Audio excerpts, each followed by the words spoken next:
In this video, we're going to talk about Sanskrit.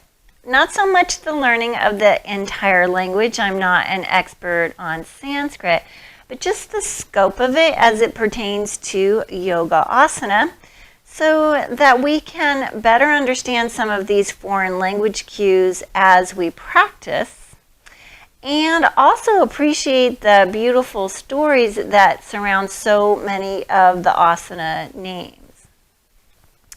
So Sanskrit, the word itself, means complete or perfect.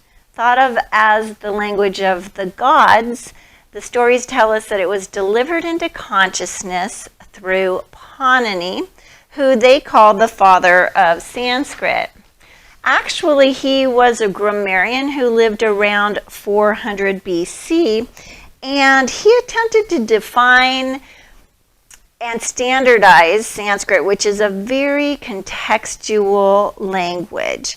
And so each word has multiple meanings, and when we kind of need to see it in its setting, so to speak, setting meaning the sentence, but also within the entire text, the complete story, because it's really only then that we can see how these multifaceted words are meant to be used, again, within that context. So, one version of the mythological story of Panini, the father of Sanskrit, goes that Panini, a young Panini, his father was visited by a greatly respected scholar. And the scholar was asked to read Panini's palm to inspect his education line. Well, to their great dismay, he had no such line.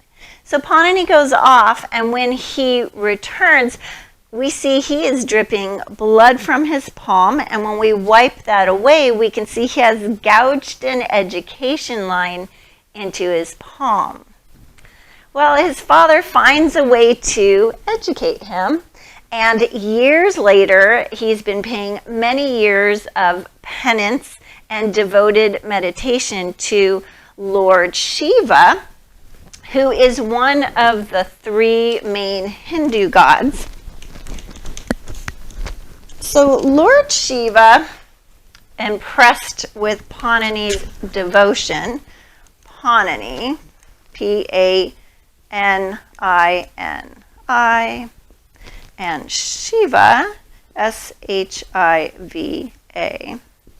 Lord Shiva pays Panini a visit to reward him, but he can't wake him up from his meditation.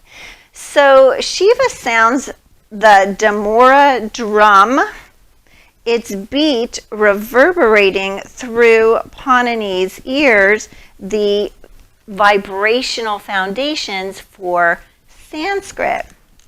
So Sanskrit is vibration, bringing with it all of the knowledge of the universe, much the same as the apple in the Garden of Eden. Once partaking of Sanskrit, we come into alignment with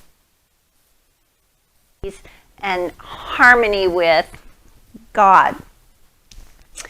That's a very big topic. So today we're really just going to try funneling the Sanskrit, the purpose of Sanskrit specifically for yoga practice. As we're in class, moving through asana, we seek to find balance between the outside world, which in this case is our teacher instructing us in asana, and the sort of inner focus that directs us to connect with our true selves. The repeated experience of finding that balance helps us to become stable within that balance, both on the mat and also off. connecting what we want and need for ourselves, well, in a world that calls to us at all times to pay attention to it. So this sort of teeter-totter of focus can be challenged further when we introduce Sanskrit into the equation. So with this in mind, I like to suggest spending some time outside of class, just kind of studying the asana names, both in Sanskrit and English.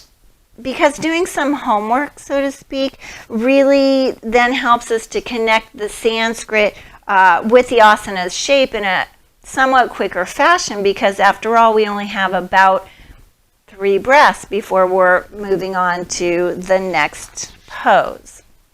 So that being said, I do think it's important to point out that as we become more familiar with these Sanskrit asana names,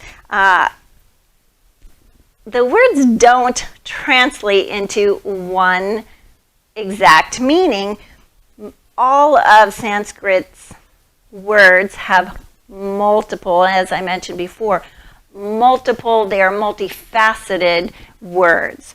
So let me give you an example. Uttanasana, we know this as a standing forward fold. U-T-T-A-N-A-S-A-N-A.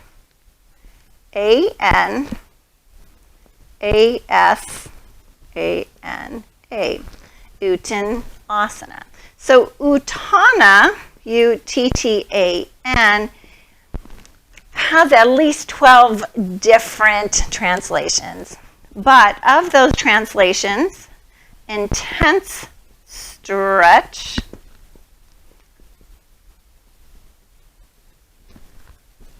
is the one that we are using here for yoga. So Uttana, is intense stretch. But I think that we can agree that there are many intense stretches in yoga. One example is Purvottanasana. I think I'm going to try it this way. It's Purva, P-U-R-V-A-T-T-A-N-A-S-A-N-A. So Purva is east. There's an Uttana right in the middle here. That's your intense stretch. So this is an intense stretch of the eastern side of the body. The other example is Paschimottanasana, which is the seated forward fold. Paschimottanasana. So Paschimi is west. So this is an intense stretch of the western side of the body. These sort of assignments of east to the front body and west to the back body come the monks who would rise in the morning for the practice of sun salutations, Surya Namaskara. And they would do so facing the sun, which of course rises in the east. So the eastern side of the body in light and the back body, the western side of the body, in shadow. Another example of a asana name that is not completely clear is Janu Shirshasana. So Janu is knee, Shirsha is head. So how do we know which shape to take when the teacher calls head to knee pose, Janu Shirshasana pose? So really the short answer for that is memorization. In learning about the names and using Sanskrit in class then repeatedly, then we can create muscle memory. If your teacher is not using Sanskrit in class, then maybe choose a word or two to work on each week or month and help your teacher, or rather ask your teacher to help you out with that. So then, for me, the stories really help me to connect the asana shape with the Sanskrit name.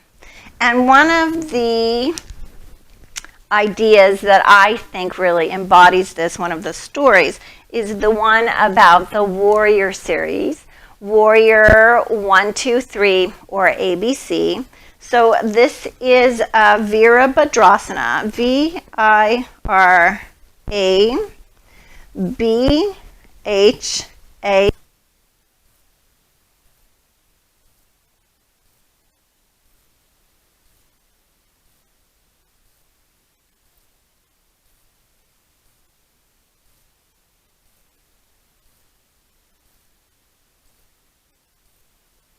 Friend.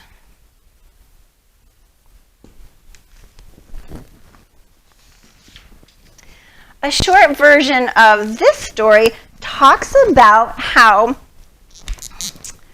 Lord Shiva creates a warrior by cutting one of his dreadlocks from his head and pounding it into the earth.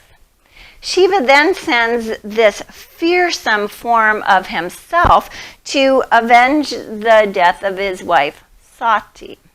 So when Virabhadra, our fierce warrior, arrives to face his foe, among the many weapons he holds in his multiple arms, he yields 2 swords above his head, Warrior 1. He then lines up to do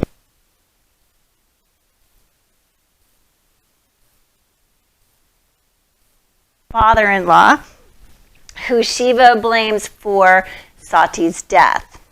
And then Warrior 3, he is reaching down to retrieve the severed head.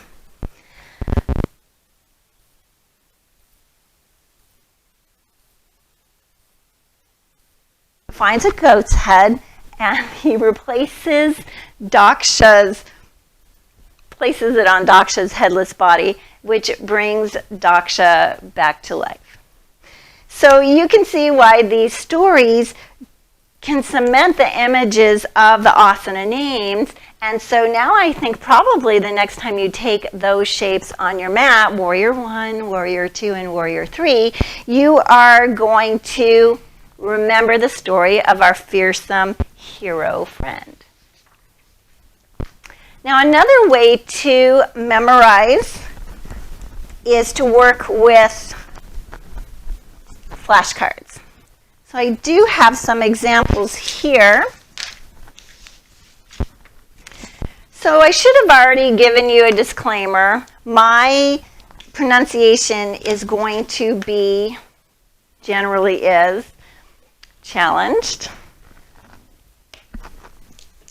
So I thank you in advance for your patience with me on that.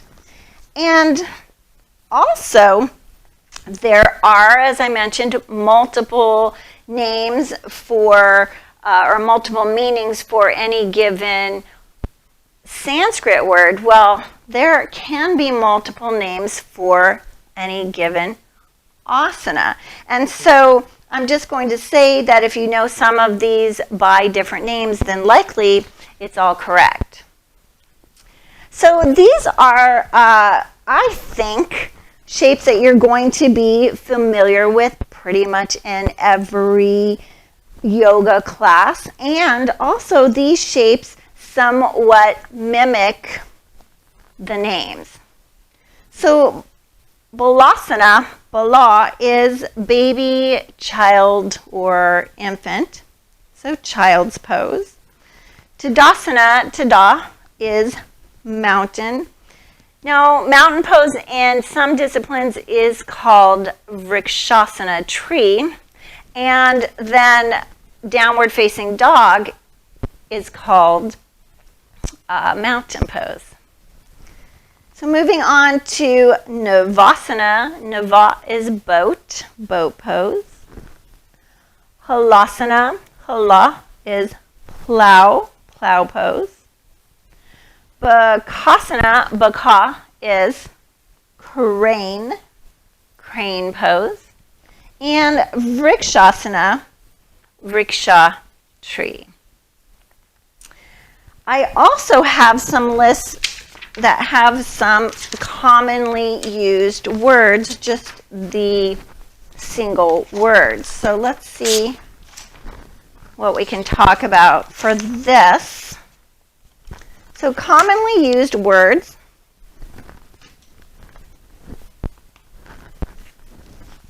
Shirsha is head. Shirshasana, headstand. Mukha is face. Mukha, Adho Mukha Svanasana, downward facing dog. Asta, hand. Janu, knee. Pada, foot. Angusta, big toe. Padangusta, big toe of the foot, kind of a compound word. Parshva, side or flank. Parivrita, revolved or twisted. Urdha, upward. Adho, downward. Supta, reclined. Ardha, half. Utthita, extended. And prasarita, expanded. So utthita and prasarita, a lot of times they are used interchangeably, but really they are not quite the same. One example of utthita is Utthita Tadasana, extended mountain pose. We are extending the base pose by extending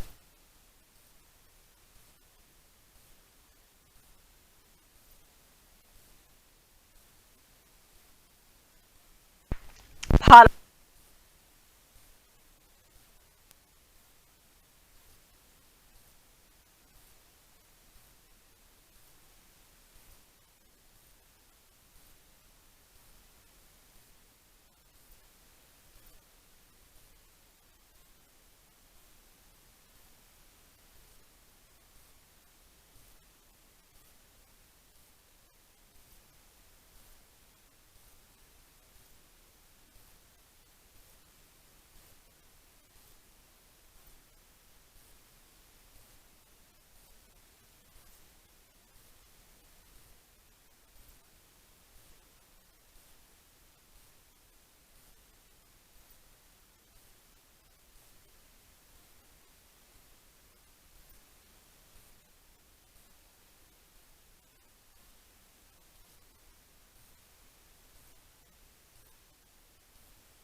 Utthita, extend.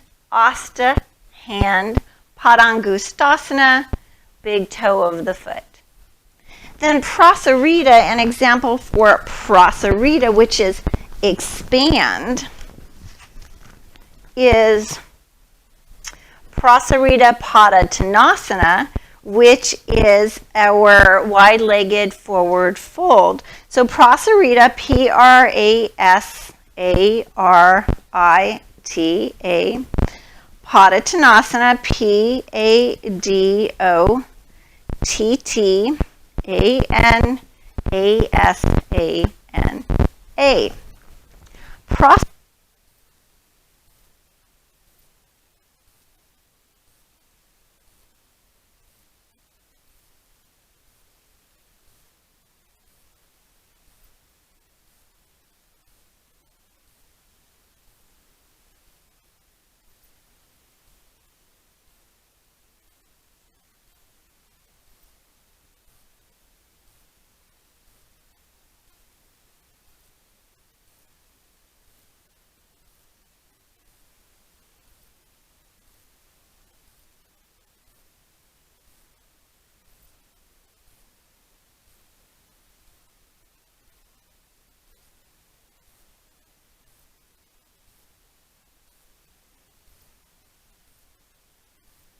Foot pose.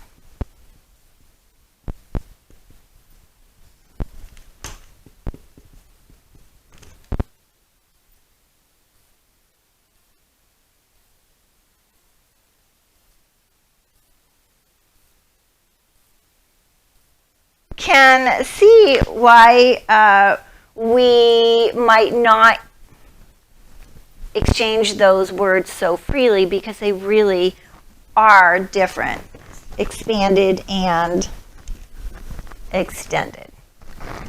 So I have one more list here. This list puts together some of our commonly paired words or phrases that, again, we will hear in yoga class. These are yoga cues.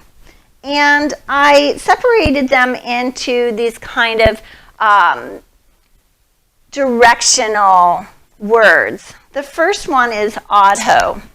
So adho, we know, is downward, A-D-H-O, downward. Adho Mukha Svanasana. Adho is downward. Mukha is face. Shvan is dog. So downward facing dog pose. Then Adho Mukha Sukhasana. This is downward facing easy seat. Now the name of this pose doesn't refer to it being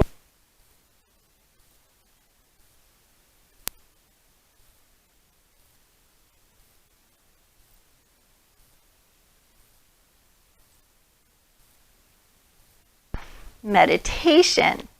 And within that meditation, we may find ease. It also could mean bliss and pleasure. Then Adho Mukha Vrikshasana. This is downward facing tree or handstand. So again, working within the tradition of context, we can say that we need to be as sturdy as a tree trunk to achieve and maintain this asana, And we could talk about the fruit-bearing properties of this, or benefits of this, the king of asanas. This next section is Ardha. Ardha, which is half, A-R-D-H-A, half. This first word I have, or phrase rather, here is Ardha Uttanasana. So we know this as half lift, but actually this is half of the pose, or half the intensity of the stretch. Ardha Matsyendrasana, this is half Lord of the Fishes. This is another pose whose Sanskrit name is connected through scripture.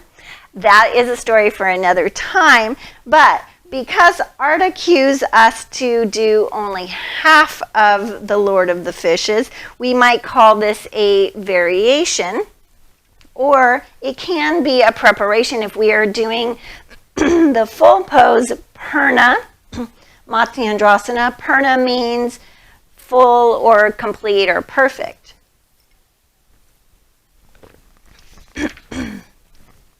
So sometimes the word Ardha, as in these two first examples, is modifying or changing the base phrase, and so in this case, the base pose. But sometimes, as in this case, Ardha Chandrasana is the name of the pose. This pose is named for a story where Lord Ganesh curses Chandra, the moon, for laughing at one of his exploits. Actually, it's well known that Ganesh loves his sweets. And so one evening he went around and collected the reverence from all of the good people and had sweet treats at every stop. So now Lord Ganesh is the elephant figure, and he is on his way home from all of these festivities riding on his steed, his trusty steed, which is a mouse. So full of sweet treats, he tumbles from his ride home, and when he hits the ground, his belly bursts open and sweet treats fly everywhere. So as he's trying to gather them back up, Chandra looks down upon him and thinks it's hilarious, which of course angers Ganesh. Maybe he's humiliated or embarrassed, and he curses Chandra into darkness. Well, Chandra previously shone full face, full moon every single night. So anyways, eventually they come to a compromise surrounding that situation. And so we can say that both parties got some satisfaction, or that they were each half satisfied. Another way to look at the physical pose is that as we stand against gravity, reaching for the heavens, we are half of this earth and half divine. Okay, moving on. I love that story. The next section, the last section we have here, is Supta. Supta, reclined.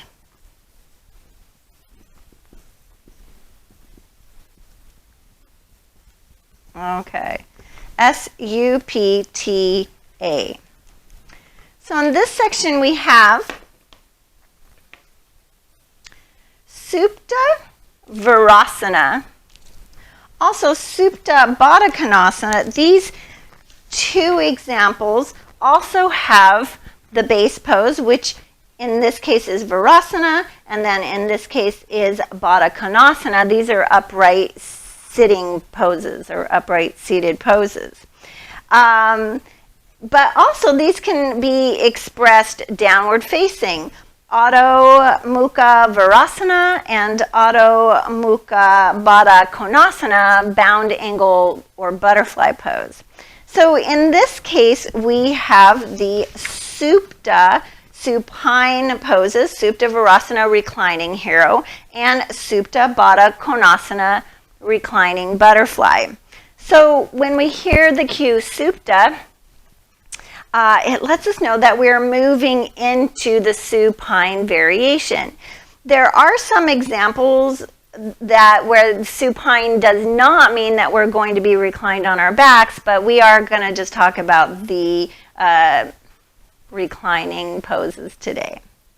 So the same can be said for Padangustasana. We need to listen for the cue of Supta. We spoke about this pose earlier as a standing pose, Asta, right? It was Uttita Asta Padangustasana. And so here we have either we can call Supta Padangustasana, which is just reclined big toe of the foot pose, or we can use the whole phrase, which is Supta Asta Padangustasana, reclined hand to the big foot of the toe pose. Yeah. Okay. So you can see why listening for these cues, Adho, Ardha, and Supta, really kind of lets us know where we're going to be on the mat when we take and express those shapes. If you're doing Ashtanga or Bikram, then sometimes the teachers will drop these cues because we know based upon where we are in that sequence exactly what's expected. But if you're in a Vinyasa flow class or a Hatha class, well then the teacher is moving us through asana really at the teacher's discretion. So that is kind of really it. Really just maybe scraping the surface, but I hope that you're starting to get an inkling for the way that Sanskrit works to cue yoga asana, and maybe starting to become familiar with some of the words and phrases. I'm going to wrap the video up today with a story about Hanuman. Hanumanasana is the pose that is a full front splits. So Hanuman, H-A-N-U-M-A-N.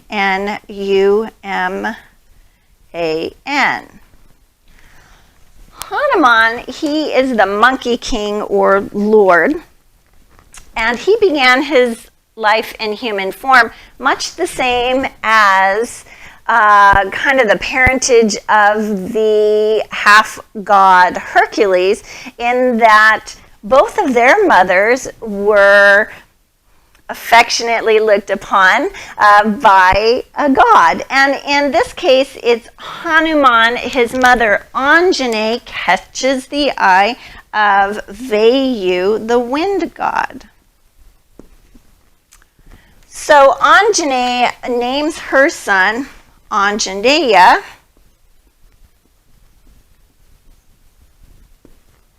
which you might recognize as in Anjaneya Asana, crescent pose. So in the true keeping with Sanskrit, Anjaneya, crescent pose, it doesn't mean crescent pose. It does have multiple meanings, of course, but it's also just a name. And in fact, the crescent pose, Anjaneyasana, could be thought of as a half splits as well. Kind of the human side of Hanumanasana. It is meant to open our hips and hip flexors in preparation for the superhuman Hanumanasana. So that kind of highlights again when we are trying to translate Anjaneyasana into crescent pose. It just kind of highlights again that the Sanskrit that we're using for yoga is just sort of a shorthand which has been stylized for this purpose. Well, let me tell you a little bit more then about Hanuman. It's a truly epic tale. Hanuman when he becomes the Monkey King, he loses all knowledge of his godly powers. And he has to have this leap of faith when his king asks him, "Would you please go and rescue my wife?" Hanuman humbly accepts this challenge, and he somehow knows that he will be able to accomplish this. So the story of Hanuman tells us of his great leaps, which is the shape of Hanumanasana. It says that the power of his back leg propelled him skyward, while his front leg reached to touch the Sri Lankan shore. The force made the sand fly and the waves run backward as he stretched his mighty legs. For me, that story really conjures such a sharp image of Hanuman leaping through the air. That cements the shape of the idea of that asana for me. And also, I just really think that it's a beautiful kind of lesson that tells us that we all have the divine within us, even if we have forgotten, and the strength to accomplish anything that we want. Also, I think the yogi lesson in setting ourselves to the task of full front splits is to kind of put ourselves in such a position that we need to ask for support and guidance in both the physical and the spiritual sense, and both on the mat as well as off. Well, that is it for today's video. Thank you so much for joining me on this little adventure into Sanskrit. I might make some more videos in the future, so maybe look for that. But I really hope that you have kind of discovered a desire to go and look for yourself to find some more tools and some things that will help you to remember and recognize these Sanskrit words that, when used with your asana practice, will really help you to become more vibrationally aligned. Also, I'm hoping that I've sparked a real interest for you to go out and discover more of these great stories which help to uncover the rich, rich, deep layers of yoga. Thank you again. Namaste.